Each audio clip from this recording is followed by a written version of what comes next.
For May, we are going to be doing some origami having to do with Tango no Sekku.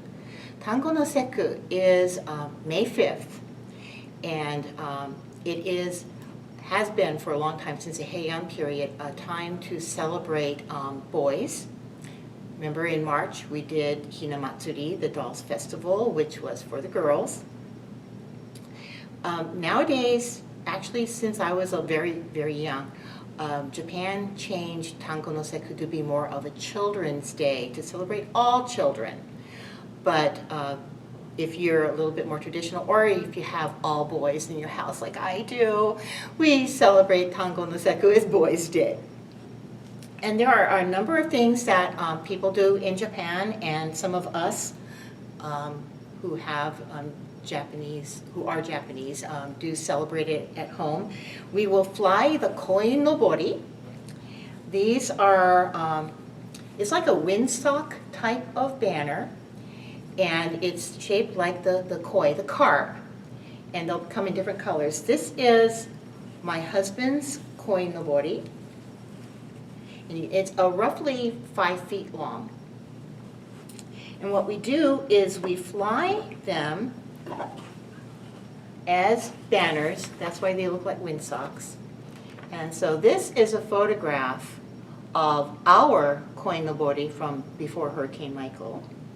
And we have 5 of them here because my husband, my older son, my younger son, and my 2 grandsons. We have 1 koi for each of them. And you can see the gorgeous colors on each of them as well. That is one thing that we do. And families with boys would sometimes put up displays, you know, like the Hinamatsuri for the girls. Well, for the guys, we would have things like the kabuto, or the samurai helmet. This is one that we have in our house. And this is heavy metal. This is actually made of metal. And it's resting on a cushion, and if you can see close up, right in this thing here, it's basically the face of an oni, or a Japanese demon. And sometimes you would have the battle fans. Tessen is one type. This is most likely Dansen Uchiwa. It's really heavy. This thing is a full life-size battle fan. It weighs several pounds. It's all metal. And if you conk someone on the head with this, you would do serious, serious damage. The samurai and the lords, you know, the leaders, the commanders, had these battle fans. And there is a legend that there was a famous feud between 2 samurai lords, Takeda Shingen and Uesugi Kenshin. And one night, Uesugi Kenshin tried to ambush Takeda Shingen while he was sleeping, and Shingen defended himself with his battle fan. So we have those. We're not going to make the battle fan today, but we will be doing a paper koi for the koi nobori, and we're going to do a samurai helmet, or kabuto, and the iris is also, May 5th is also a day for celebrating the iris flower. And so we're going to do an origami iris. So those are things that we're going to do today for May 5th. The carp comes basically from Chinese culture, that there's a legend that a carp swam upstream and battled the currents all the way upstream until it became a dragon. And in Asian culture, the dragon is a really good thing. It symbolizes good fortune and wisdom, and so this carp fighting against the current to become a dragon became like a symbol for families, thinking this is what they want their children to do, is to succeed against struggles, and achieve good things for themselves in their lives. All right, So we're going to start with the koi. And it's pretty simple. So you're going to start with your paper, and you're going to, it's already pre-folded because this is, again, you can use just good colored copy paper if you have it. You can use patterned gift wrap if you have it, or if you happen to have some good, nice origami, use that too. But you're going to fold it in half into a triangle, and then open it back up so you have that center crease. Then you're going to take one of your edges and fold it along the center crease.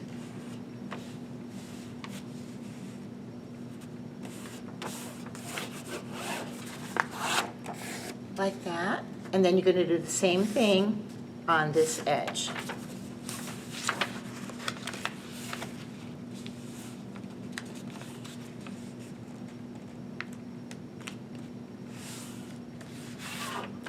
You have kind of a kite shape here, okay? Now you're going to take each of these shorter edges and fold them up along the crease.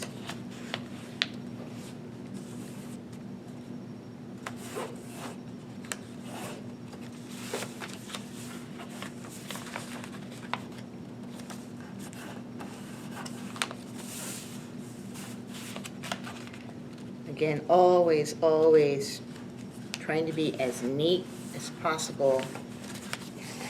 So you're going to end up with this kind of a shape. Now here, you've got these folds. You're going to take each one of these, kind of open it up, and you're going to take this point and you're going to meet your edges together and just kind of work with it. So you have it like this. And then just fold it back down. So it's going to look like this. This is going to be the fin, okay? Do the same thing on this side.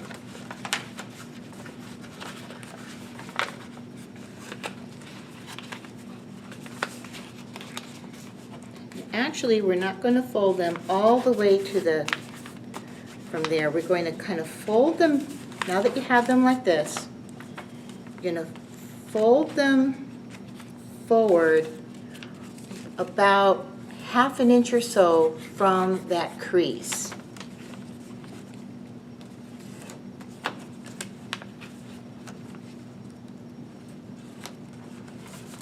So it's going to look like this, okay?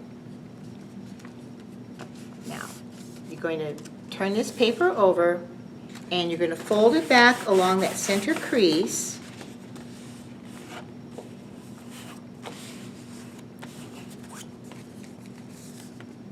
And you want to make sure the fins are pointing towards the back. This is going to be the tail end of the fish, and we're going to make this the head. So I open it back up a little bit, and you're going to fold back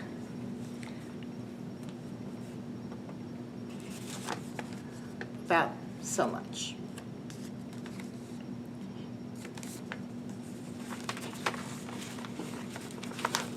And when you fold it back in, then you've got the nose of the fish there. And for the tail, you're going to just take this, kind of fold it up at an angle, and we're going to do one of those reverse inside folds here. So you're going to make that crease, kind of open it up, and then you're going to fold back and in along that crease and reverse it like so. So that is the tail of the koi no bori. And from here, you can do as I did. You can do a much neater job than I did. But you can draw the eyes of the fish and the representation of the scales. Remember on the koi no bori, that I have here, you can see the patterns of the scales, so you can just draw some like that. Okay? And that is your koinobori.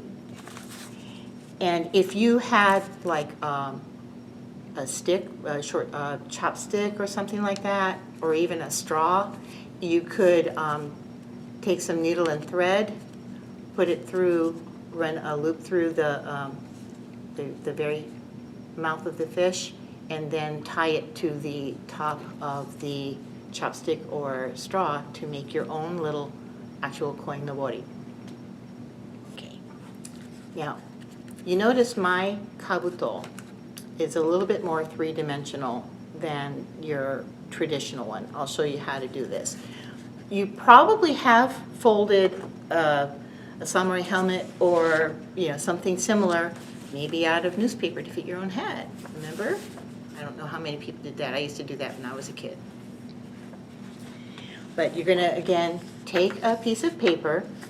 This is an 8.5-inch square paper. All I had to do was cut off that last little bit from the letter size paper to make the 8.5-inch square. And you're going to, again, fold it in half into a triangle like this. Then you're going to fold it in half. Just fold this whole triangle in half.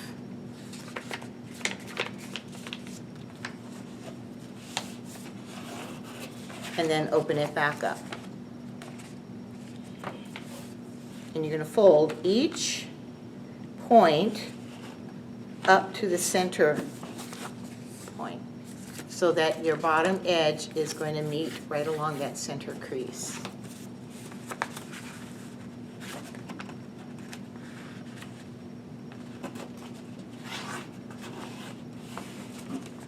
Just like that. And you're going to fold each of these points here down to the bottom point. Actually, it's going to now be the top point because I'm going to turn it over. So you have this. Each of these top flaps, you're going to fold out at an angle.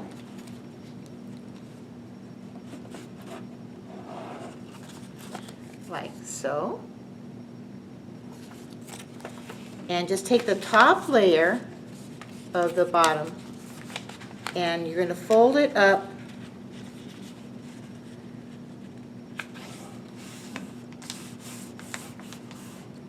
a little bit more than halfway up. Definitely not all the way up to the top, but just basically you're anchoring these in, okay? And then the part that is left, you're going to fold up like this, and that kind of locks it in, okay? Now to finish it, most people would take this back point and just fold it up towards the top and crease, and a lot of times they would leave it like that. What I do is I take this part and I reverse the fold and tuck that whole thing inside the helmet so you have a nice clean back. And then what I do, and most people, this is it.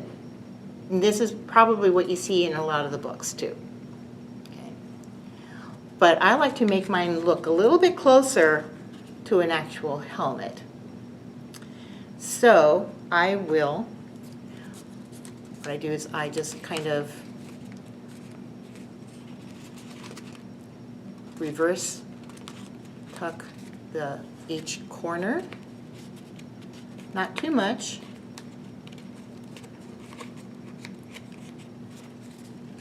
So you just kind of square it off the corners a little bit. And then I usually put a couple fingers inside and then start pressing down. Remember that center fold right there? Just kind of press in on that. You don't need to fold the back part. You're just worrying about the front. And then that just looks a little bit closer to the actual samurai helmet.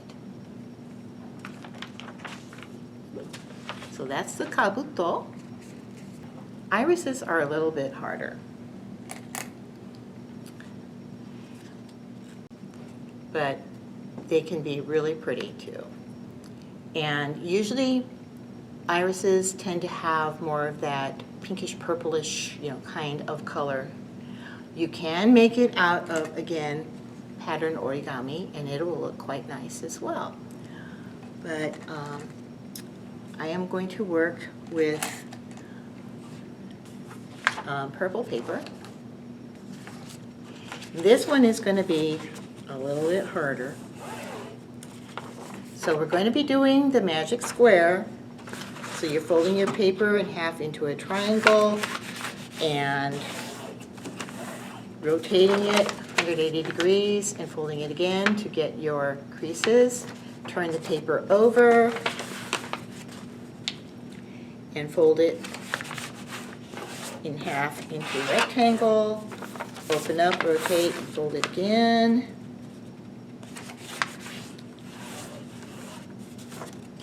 And this time you're folding it in to make the magic square. So fold in like that. And also remember we did this for the tsuru, but this time instead of folding these open edges, we're going to fold these top edges in. So you're going to fold the edge in along that center crease, both of them.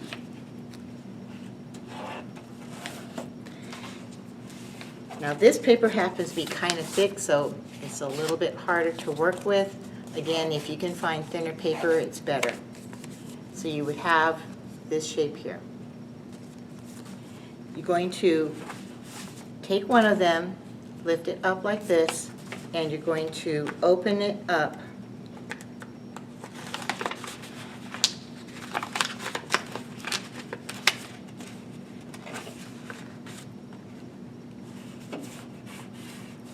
So you have now this kind of a shape.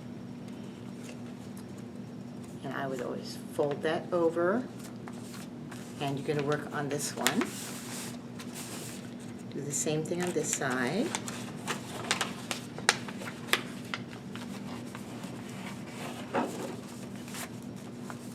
Okay, and then I fold that over, so you're going to have that.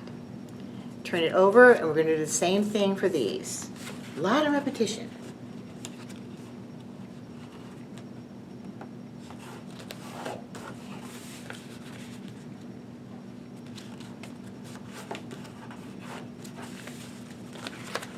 Okay, opening it up,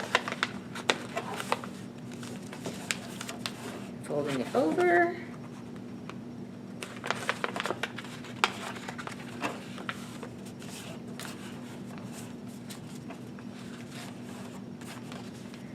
okay, now you should have this. We want to get it back to this. Okay. And now we're going to fold on this end. We're going to fold these shorter edges into the center.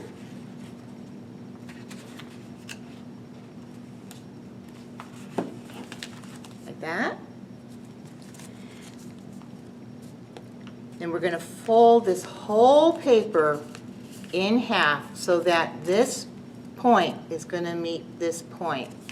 And this is where it gets a little hard because the paper, when it's thick, it's really hard to make that crease, but you want to make that as good a crease as you can. Open it up, and now you're going to open this, lift this up, and you're basically reversing to have this fold here. And now you got to do it 4 times total. So fold over to open up to this next one. Yes, in a lot of origami, when you get into something like this, you're repeating the same folds over and over again. And again, folding it in half, opening it up,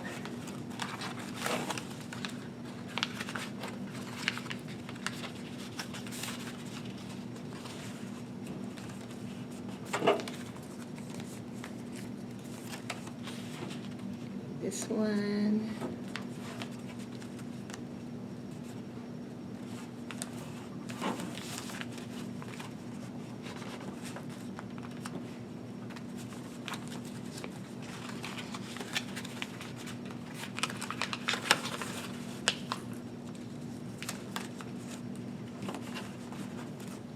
One more.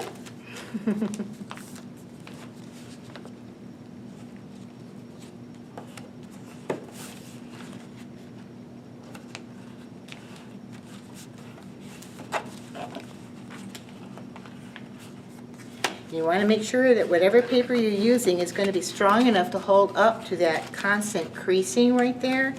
So if you're going to use gift wrap, you want to make sure that it's going to be something that's strong enough that can hold up to that folding and refolding and refolding. This heavier copy paper, even though it's stiff, it holds up really beautifully to that kind of fold. And of course, origami paper will hold up to that. So, you know, basically be careful on the kind of paper that you choose. Okay, now then, what we're going to do is, when you have, you're going to now use, you're going to fold these down. Take these points, fold them down that way. So each one of these you're going to fold down like this, okay?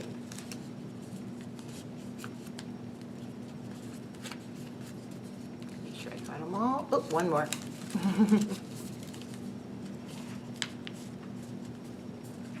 Okay, and now you're going to get to the plane.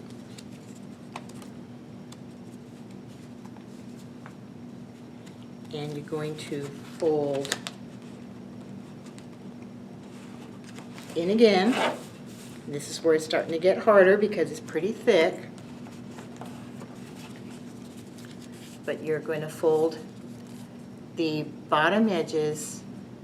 So you want to make sure that these are all pointing up. All the small little triangles are now pointing up. And then you're going to fold the bottom edges in so your shape is going to look like that. And again, you're going to do this 4 times.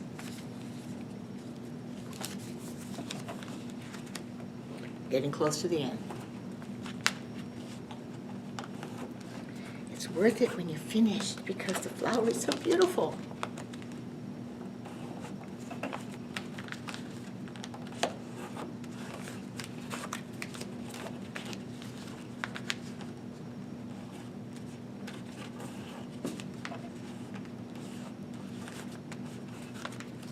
So now you have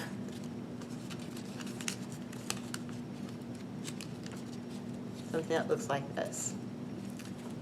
And you're going to just fold each of these down as far as they will go, like so.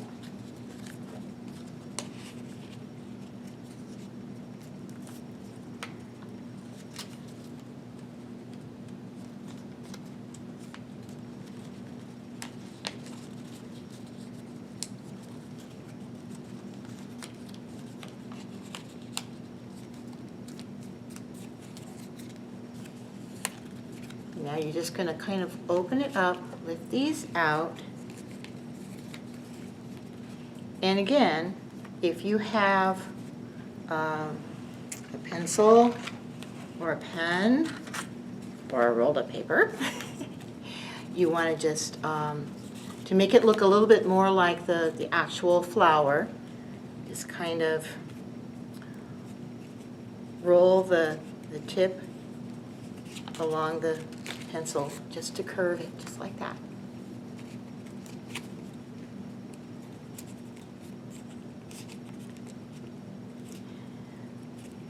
You can